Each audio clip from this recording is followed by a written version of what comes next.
Hi, good evening, or good morning, or good afternoon, wherever you're watching around the world. This is your host, this is your guy, DLG Reppin. I'm bringing you more footballing context. We've got Nigel Pearson, who has said that he's been overwhelmed by messages of the supporters of Watford through his sacking today, I believe. There's several private firms that have expressed interest in buying a stake in the Women's Super League. I'm particularly happy about that.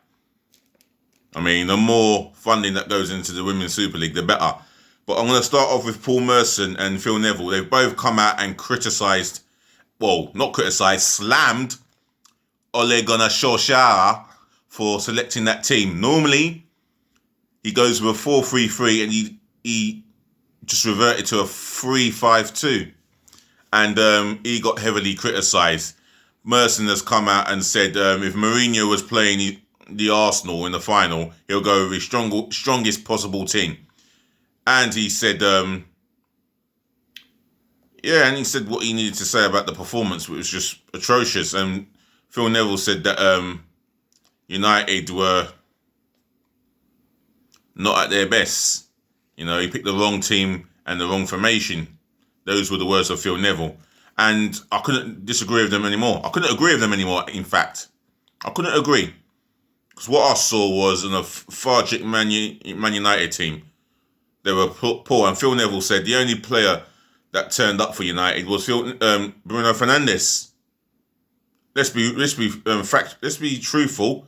He was the only one that wanted to show up and play in the FA Cup final because he wanted it. But his teammates around him, they were just lethargic, giving the ball away, sloppiness in their passing, defending like a pub team, and De Gea performing like a park goalkeeper. That's the truth. Man United fans, I don't just hate Man United. I am truthful to what I see with my eyes. Now, if you've got a problem with what I'm saying, drop it in the comments section below. You've got a good team. You were unbeaten for 19 games, and next season, you're going to be more than a problem for most teams in the Premier League. You're heading towards being title contenders again. Now, that performance on Sunday was clearly unacceptable. Just unacceptable. Now, if you've got any issues of what I've said, based on the criticism I've given to you guys, then drop it in the comment section below.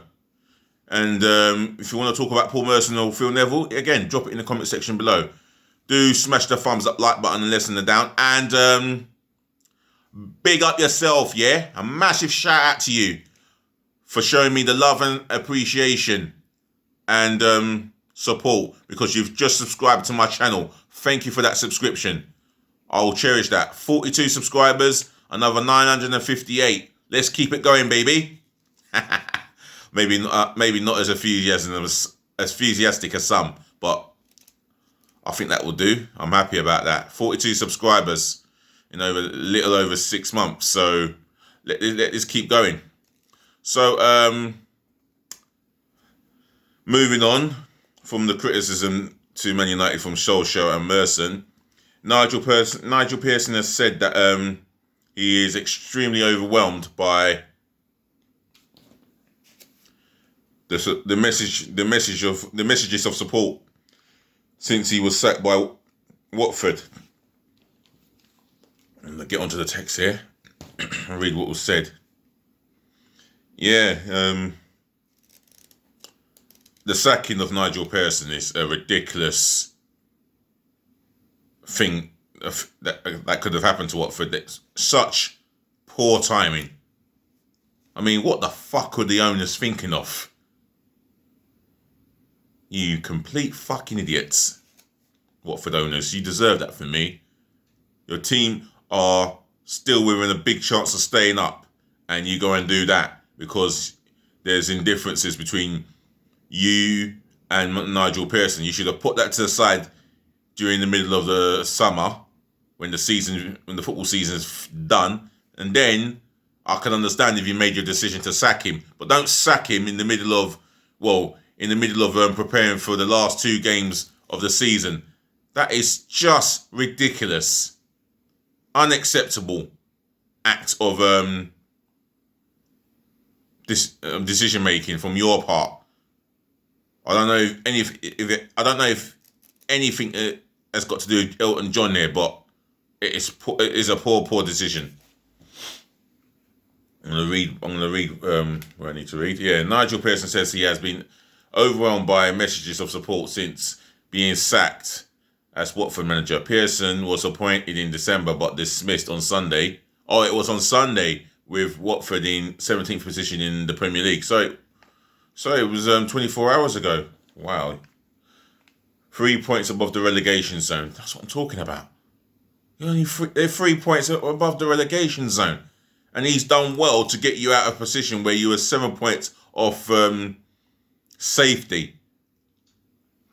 And now you're 3 points off above the relegation zone. And when he took over in his first game away to Liverpool, you lost 2-0, but they put in a splendid performance and they deserved something out of that game.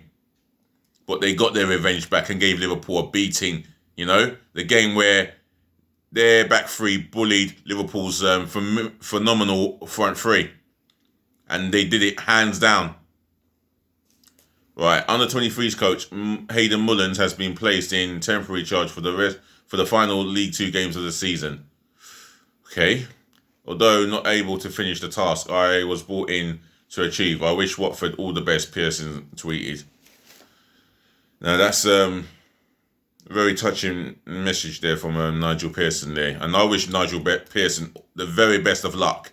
You know, if he gets a job in the Premier League again, he can come back and haunt Watford.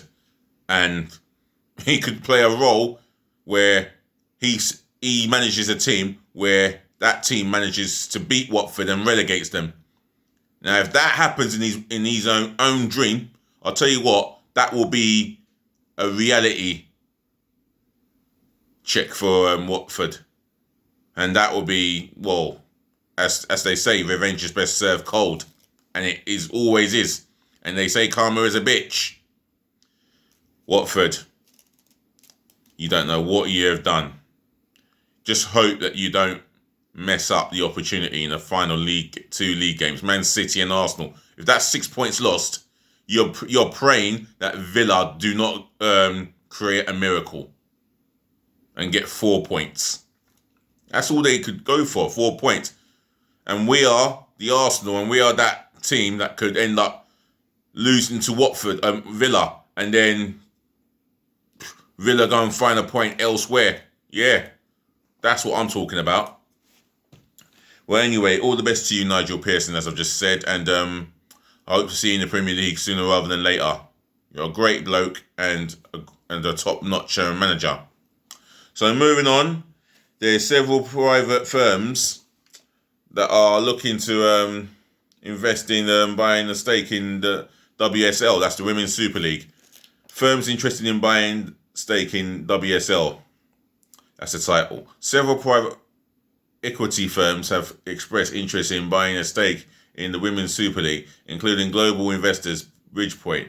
BBC Sport understands Bridgepoint, who own the rights to MotoGP, have made an approach, reportedly for a large minority share.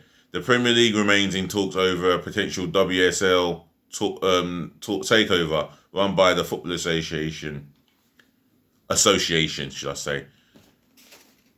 The WSL is England's top women's division with 12 full-time professional teams.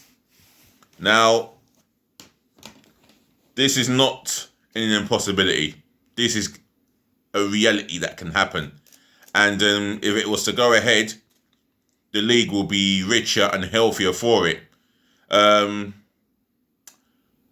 Fans of the WSL, whether you're Arsenal, Chelsea, or Man City lady fans, Liverpool, or maybe not Liverpool ladies fans, but maybe your West Ham lady fans, Man United lady fans who just come up, you know, etc. Do you see this happening? And would you like it to be happening? And my question is, would you be happy to see a takeover happening in your league? And would it be worth the investment? drop it in my comment section below.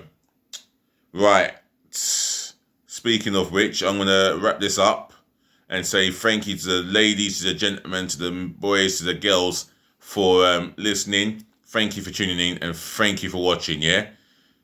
All I want to say is, yeah, keep the subscribe button pushing, yeah? Keep smashing that subscribe button for me. This is all that I ask for. Thank you so much.